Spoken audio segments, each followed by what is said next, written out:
નમસ્કાર દર્શક મિત્રો, ફોકલ પોઈન્ટ બાય અજય ઉમટમાં આજે આપણે ચર્ચા કરીશું કે ઈરાને હવે છેક છેલ્લા પાટલે બેસવાની વાત કરીને એને અમેરિકાને સ્પષ્ટ શબ્દોમાં ઝાટકો આપતા કહ્યું છે કે જો ઇઝરાયલ લેબેનોન પર હુમલા કરવાનું જારી રાખશે તો મંત્રણા સસ્પેન્ડ કરીએ છીએ, કારણ કે એવું ન થાય કે યુદ્ધ વિરામ ઈરાન સાથે થયું છે.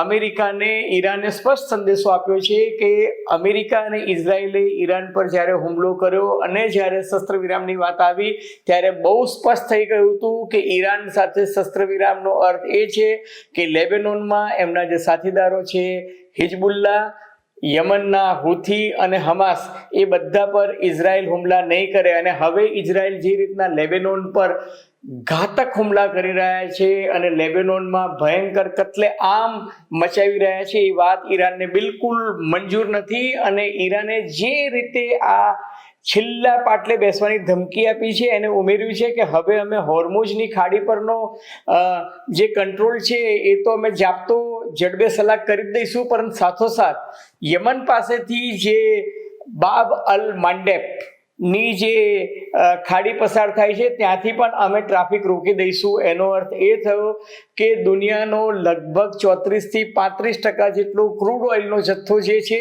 એની પર ઈરાન બૂચ મારી દેશે. લિટરલી બૂચ એટલા માટે મારી દેશે કે હોર્મુઝની ખાડીમાંથી લગભગ 20% જેટલો ગેસ અને 25-26% જેટલો ગેસ LNG LPG પસાર થઈ રહ્યો છે. પરંતુ હવે જો બાબ અલ મંડેબ પર, કારણ કે ત્યાં યમનના હુથીનો જબરજસ્ત કંટ્રોલ છે અને ઈરાને હવે એક્સિસ ઓફ રેઝિસ્ટન્સ જે કહેવાય છે એને એક્ટિવેટ કરી દીધી છે. એનો અર્થ એ થયો કે ઈરાકમાં, લેબેનોનમાં, યમનમાં, જોર્ડનમાં, તુર્કીએમાં અને ઇજિપ્તમાં જેટલા શિયા જૂથના જે લોકો છે અને ઈરાન માટે જે લડાઈ કરનારા લડવૈયાઓ છે એ બધા જ એક્ટિવ થઈ જશે. અને બાબ અલ મેન્ડબ પર પણ એ લોકો એમનો કબજો જમાવી અને ત્યાંથી પણ ક્રૂડ ઓઇલ અને ગેસ જે પસાર થાય છે એને અટકાવી દેશે. અને જો આ થાય તો દુનિયાનો લગભગ 35% જેટલો ક્રૂડ ઓઇલનો જથ્થો જે છે એ અટકી જશે. અને ગેસની વાત કરું તો લગભગ 45% જેટલો LNG LPGનો જથ્થો અટકી જાય, કારણ કે બાબ અલ મંડબ એક એવું સ્ટ્રેટેજિક વ્યૂહાત્મક લોકેશન છે કે જ્યાંથી અરબી સમુદ્ર અને હિન્દ મહાસાગરના મુખ પર એ આવેલું છે. અને ત્યાંથી આગળ જાઓ તો તમે સુએઝની કેનાલમાં થઈ અને યુરોપ અને અમેરિકા જઈ શકો છો. એટલે આ જે જગ્યા છે એનું વ્યૂહાત્મક મહત્વ બહુ જ છે. રાતા સમુદ્રની અંદર એની એન્ટ્રી છે અને ત્યાંથી આગળ સુએઝ કેનાલ થઈ અને યુરોપમાં જવાય છે. જો એ માર્ગ બંધ થઈ જાય તો પછી દરેક જહાજને કમસે કમ 15 થી 16 દિવસ આખો આંટો મારીને આવવું પડે અને એ કોઈને પોસાય એમ નથી. અને સાથોસાથ આ ઘટનાક્રમને કારણે ડોનાલ્ડ ટ્રમ્પ તરત એક્શનમાં આવી ગયા છે. એમને હિઝબુલ્લા અને નેતન્યાહુ બંને સાથે મંત્રણા પર કરી છે, બંને સાથે ટેલિફોનિક વાતચીત કરી અને એમને કહ્યું છે કે હું બંનેને સમજાવી રહ્યો છું. નેતન્યાહુએ પણ મને ખાતરી આપી છે અને હિઝબુલ્લા સાથે મેં મધ્યસ્થી દ્વારા પણ વાત કરી છે. અને ટ્રમ્પ એવું કહી રહ્યા છે, અલબત્ત ઈરાન જેમ હંમેશા કહે છે કે અમને ટ્રમ્પની વાતો પર ભરોસો નથી, જ્યાં સુધી ગ્રાઉન્ડ પર અમને એક્શન નહીં દેખાય ત્યાં સુધી અમે કોઈ જ વાત માનવાના નથી. એટલે મામલો જે છે હવે પેચીદો થઈ ગયો છે. ને જો યુદ્ધની પરિસ્થિતિ વકરી, અત્યાર સુધી શસ્ત્ર વિરામ છે, 90 દિવસ ઉપર આ યુદ્ધને થઈ ગયા છે. ટેકનિકલી ગણવા જવું તો આજે 93મો દિવસ છે અને 60 દિવસથી શસ્ત્ર વિરામની વાતો ચાલે છે, પણ વચ્ચે છમકલા ચાલુ રહ્યા છે. પરંતુ જો ઈરાન છેલ્લા પાટલે બેસે તો મને એવું લાગે છે કે ક્રૂડ ઓઇલના ભાવમાં ભડકો થશે.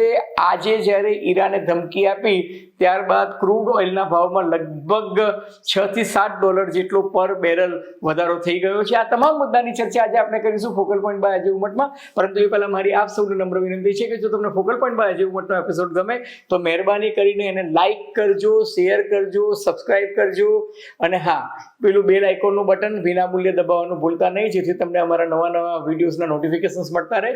તો ધન્યવાદ.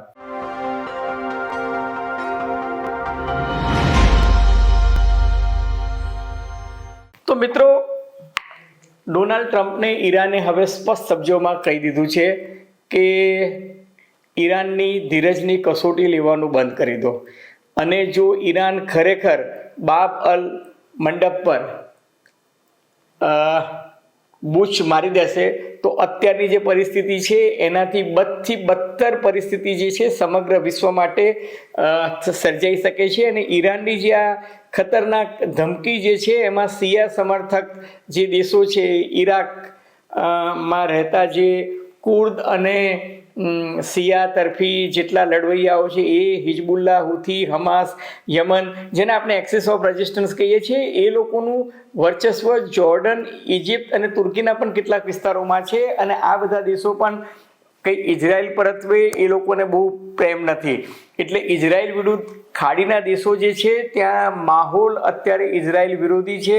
અને લેબેનોન પરત્વે બધાને સહાનુભૂતિ છે, કારણ કે ઇઝરાયલે જે રીતના કત્લેઆમ પહેલાં પેલેસ્ટાઇનમાં, ત્યારબાદ ગાઝા પટ્ટીમાં બોલાવી અને હવે લેબેનોનમાં ભયંકર એને હુમલાઓ કર્યા છે શનિ રવિ દરમિયાન. અને આજે એટલે કે સોમવારે એને બૈરૂત શહેરના કેટલાક વિસ્તારોમાં લોકોને ઘર છોડી જવા માટે જે રીતના ધમકી આપી, ચીમકી આપી અને ત્યાં જમીની કબજો કરવાની હવે જેટલો મહત્વનો જે ભાગ છે ત્યાં જમીની કબજો કરવા માટે જે રીતના ઇઝરાયલ પોતાના પગ પહોળા કરી રહ્યું છે એ જોતા ઈરાન ગિન્નાયું છે. અને ઈરાને હવે કહી દીધું છે કે અમે હવે આ સહન નહીં કરીએ.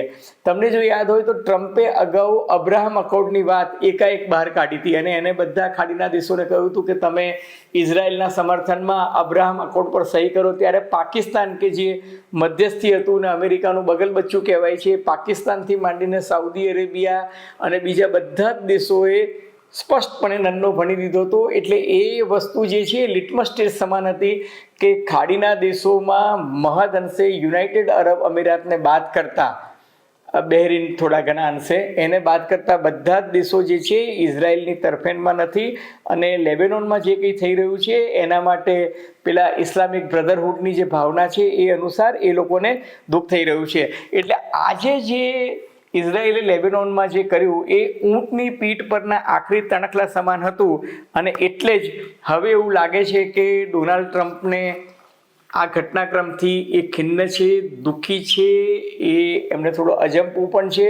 કારણ કે ડોનાલ્ડ ટ્રમ્પ એવું માની રહ્યા છે કે ઈરાન સાથેની મંત્રણા જે છે છેલ્લા તબક્કે આવીને ઊભી છે અને ત્યારે આ મંત્રણા એકાએક તૂટી જાય તો ડોનાલ્ડ ટ્રમ્પને ઘર આંગણે પણ ઘણા બધા પ્રોબ્લેમ થઈ શકે એમ છે. અને એટલે જ ડોનાલ્ડ ટ્રમ્પ એકદમ પહેલી વખત કૂણા પડ્યા છે. અને ડોનાલ્ડ ટ્રમ્પે એવું કહ્યું છે કે જ્યારે વૈશ્વિક સ્તરે આટલી મોટી મંત્રણા ચાલતી હોય ત્યારે મૌન રહેવું મુનાસિબ પાડવું જોઈએ.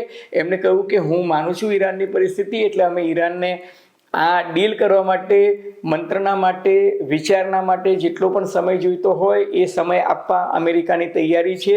અને સાથોસાથ એમણે કહ્યું કે હું ઇઝરાયલ અને હિઝબુલ્લા બંને સાથે વાત કરી રહ્યો છું. એમને ઇઝરાયલના વડાપ્રધાન બેન્જામિન નેતન્યાહુ સાથે ટેલિફોનિક વાતચીત કરી અને પોતાના ટ્રુથ સોશિયલ મીડિયા પર પણ લખ્યું. અને એક અમેરિકન ચેનલને આપેલા ઇન્ટરવ્યૂમાં પણ કહ્યું કે મને વિશ્વાસ છે કે નેતન્યાહુ મારી વાત માનશે, મેં એમને સ્પષ્ટ સૂચના આપી છે. અને હિઝબુલ્લા સાથે પણ મધ્યસ્થી થ્રુ વાત કરી છે. એટલે ટ્રમ્પ જે છે ઈરાનને નારાજ કરવાના મૂડમાં નથી અને મામલો થાળે પાડવાની કોશિશ કરી રહ્યા છે.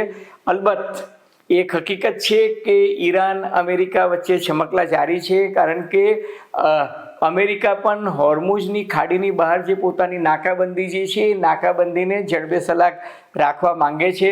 પરંતુ હકીકત એ છે કે અમેરિકા ઈરાન સાથે યુદ્ધ વિરામ નહીં, યુદ્ધનો કાયમી અંત લાવવા ઈચ્છે છે, વ્યવહારિક ઉકેલ લાવવા ઈચ્છે છે. પરંતુ ઇઝરાયલ જે છે એની માનસિકતા અત્યારે યુદ્ધના ઉન્માદની છે.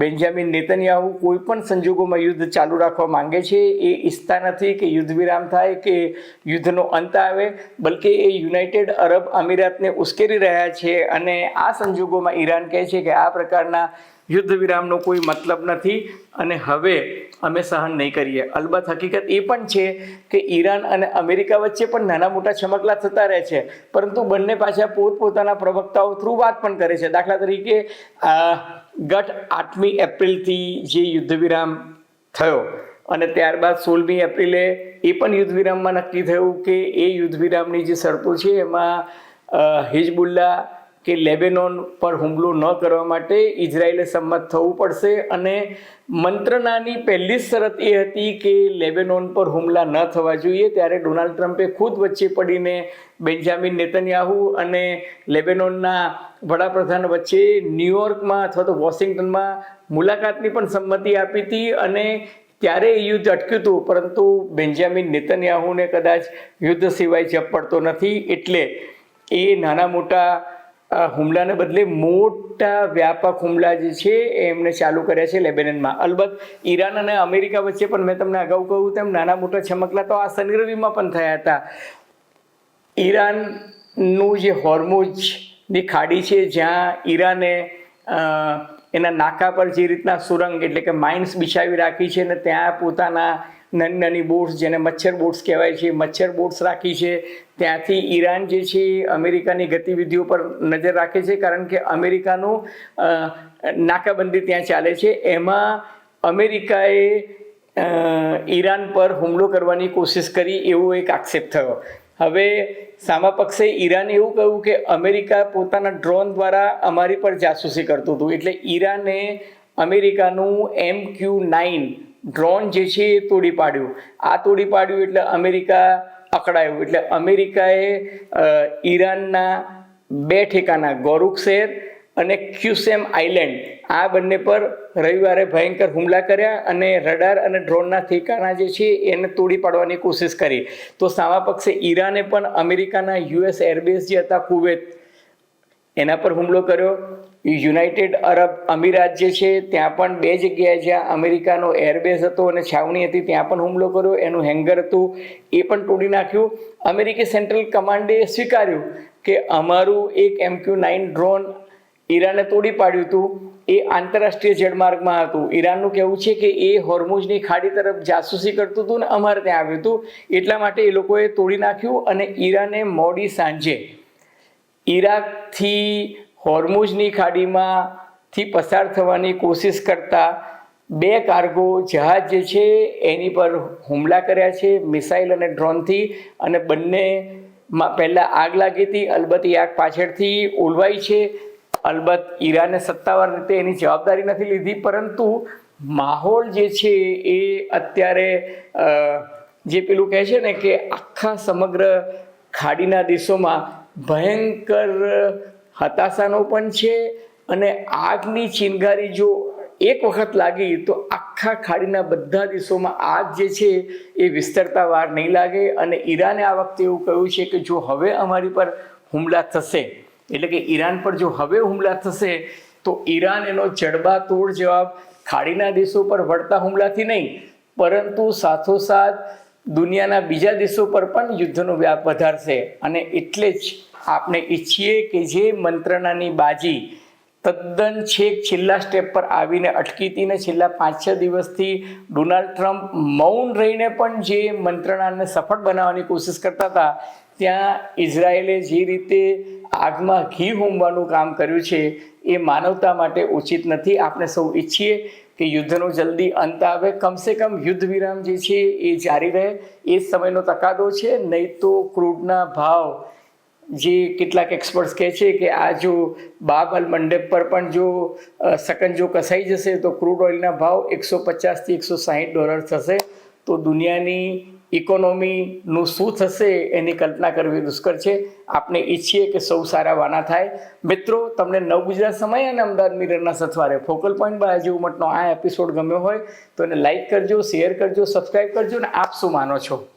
તમારી ટીકા ટિપ્પણી, અવલોકન, અનુમાન અમને ગમશે. ધન્યવાદ. ખૂબ ખૂબ આભાર.